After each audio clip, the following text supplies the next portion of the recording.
नमस्कार। आज हम बात कर रहे हैं एक ऐसे प्रोजेक्ट की जो दशकों से अटका हुआ था, लेकिन अब ये पूरा होने वाला है। और इसके पूरा होते ही भारत और पाकिस्तान के बीच बहने वाली एक नदी की कहानी हमेशा के लिए बदल जाएगी। जी हां, हम बात कर रहे हैं रावी नदी की। सोचिए, भारत के हक का पानी अब तक यूं ही पाकिस्तान की तरफ बहता जा रहा था, लेकिन अब भारत इस पानी के बहाव को रोकने और अपने इस्तेमाल में लाने के लिए पूरी तरह तैयार है। तो सवाल ये उठता है कि इस कदम का मतलब क्या है, खासकर एक ऐसे क्षेत्र के लिए जो दुनिया की सबसे मजबूत मानी जाने वाली जल संधियों में से एक सिंधु जल संधि से बंधा हुआ है। इस पर क्या असर पड़ेगा? चलिए इसी को जरा गहराई से समझते हैं। तो सबसे पहले बात करते हैं उस प्रोजेक्ट की जो इस पूरे बदलाव की जड़ है। इसका नाम है शाहपुर कंडी बांध परियोजना।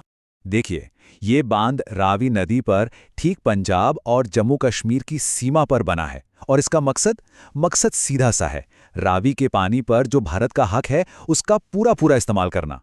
जैसे ये प्रोजेक्ट पूरा होगा, वो पानी जो अब तक पाकिस्तान की ओर बह जाता था वो अब रुक जाएगा और भारत के काम आएगा।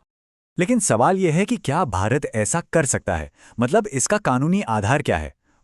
इसे समझने के लिए हमें उस बड़े समझौते को देखना होगा जो इस इलाके की नदियों के पानी का बंटवारा तय करता है, और वो है सिंधु जल संधि। ये संधि 1960 में हुई थी।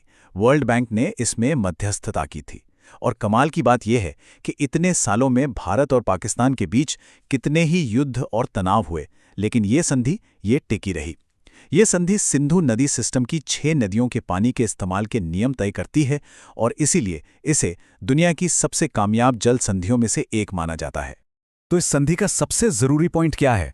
देखिए, इसके तहत जो पूर्वी नदियां हैं, मतलब रावी, ब्यास और सतलज, उनके पानी पर भारत का पूरा हक है। और जो पश्चिमी नदियां हैं, सिंधु, झेलम और चिनाब, उनका पानी पाकिस्तान को मिला। तो इसका सीधा सा मतलब ये हुआ कि भारत जो रावी नदी का पानी रोक रहा है वो पूरी तरह से इस संधि के नियमों के दायरे में है। अच्छा, अब एक और सवाल मन में आता है। अगर भारत के पास ये अधिकार हमेशा से था, तो फिर इस एक प्रोजेक्ट को पूरा होने में इतने दशक क्यों लग गए?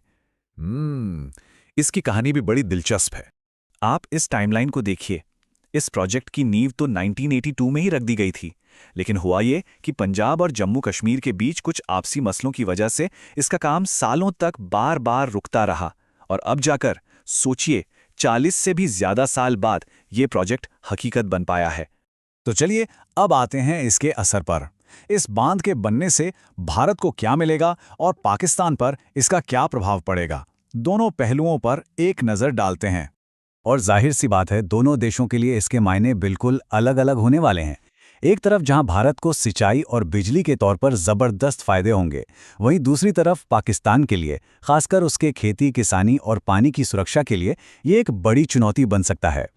फायदों की बात करें तो सिर्फ इस एक प्रोजेक्ट से जम्मू कश्मीर के कठुआ और सांबा जिलों की करीब 32,000 हेक्टेयर जमीन को सिंचाई के लिए पानी मिलेगा। ये कोई छोटा मोटा सुधार नहीं, बल्कि खेती के लिए एक बहुत बड़ा बूस्ट है। और सिर्फ पानी ही नहीं, बिजली भी।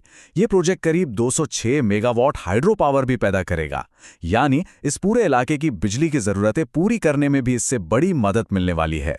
अब अगर पाकिस्तान की तरफ देखें तो वहां इसके असर कई तरह के हो सकते हैं। उनका जो पंजाब प्रांत है, जो खेती के लिहाज से बहुत अहम है, वहां पानी की कमी से फसलों की पैदावार पर असर पड़ सकता है। इससे वहां पानी की किल्लत जो पहले से ही है वो और भी गंभीर हो सकती है, और नतीजा, किसानों को जमीन के नीचे के पानी यानी ग्राउंड वाटर पर और ज्यादा निर्भर होना पड़ेगा। और हाँ, ये भी तय माना जा रहा है कि पाकिस्तान इस मुद्दे को इंटरनेशनल लेवल पर जरूर उठाएगा।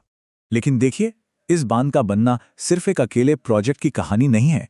ये असल में भारत की वाटर पॉलिसी में आ रहे एक बहुत बड़े बदलाव की तरफ इशारा करता है। ये जो लाइन है ना, ये भारत के नए अप्रोच को एकदम सही तरीके से बताती है।